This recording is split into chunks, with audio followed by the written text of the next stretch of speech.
Hello दोस्तों, देखो इस सवाल के थ्रू पूरा एलिगेशन का कॉन्सेप्ट डिस्कस करूंगा, ठीक है ना। इसलिए इसको ध्यान से देखना, ठीक है ना। इस सवाल को देखो।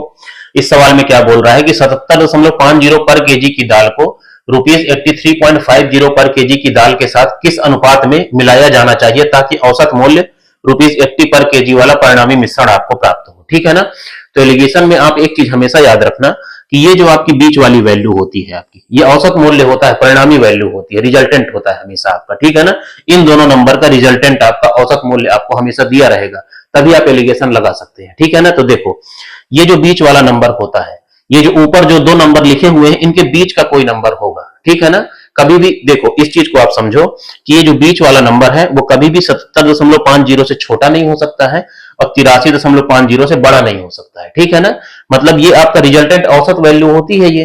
तो ये जो आपके जो नंबर आपके ऊपर लिखे होंगे उनके बीच का ही कोई नंबर होगा, ठीक है ना। इसका मतलब ये हुआ कि ये बीच वाले नंबर से एक नंबर आपका बड़ा होगा, ठीक है ना, और बीच वाले नंबर से एक नंबर जो है आपका छोटा होगा, ठीक है ना। तो जब भी आपको एलिगेशन लगाना है, घटाना है, तो हमेशा बड़ी वैल्यू में से छोटी वैल्यू को माइनस करना है, ठीक है ना, क्योंकि रेशियो कभी भी माइनस में नहीं होता है, ठीक है ना। देखो अब हम एलिगेशन लगा रहे हैं, तो देखो इन दोनों में बड़ी वैल्यू कौन सी है, ये वाली है 83.5। तो 83.5 से आप 80 माइनस करोगे तो कितना आएगा आपका 3.5 आएगा,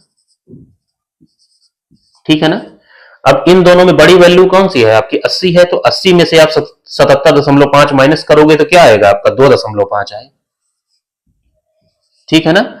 इसको आप सॉल्व कर दीजिए तो कितना हो जाएगा, ये 5 7 35 और 5 बचा 25, ठीक है ना। तो 7:5 आपका रेशियो आया है, ठीक है ना। तो इस 7:5 कहां है, तो सी पार्ट आपका आंसर हो जाएगा, ठीक है ना। ये तो हो गई आंसर की बात। अब देखो ये 7:5 किसका रेशियो आया है, ठीक है ना। तो एलिगेशन में हमेशा आपको यूनिट पकड़ना है, ठीक है ना। यहाँ पे यूनिट क्या है आपका पर केजी, तो जो नीचे वाली वैल्यू होती है उसी का रेशियो आता है। नीचे यहाँ पे क्या है आपका केजी, यहाँ पे क्या है, देखो नीचे आपका केजी है, केजी, ठीक है ना। तो केजी का ही रेशियो यहाँ पे आया है। यहाँ 7:5 का मतलब यह है कि 7 केजी इसको लिया गया है, ठीक है ना, और 5 केजी जो है इसको लिया गया है, ठीक है ना। 5 केजी इसको लिया गया है, ठीक है ना। 7 केजी और 5 केजी का आपका यही मतलब है, ठीक है ना। तो एलिगेशन में आप समझ गए होंगे कि ये जो नीचे वाला रेशियो आता है हमेशा आपको यूनिट पे नजर बना के रखना है और नीचे जो वैल्यू यूनिट में लिखी हो उसी का रेशियो नीचे आता है, ठीक है।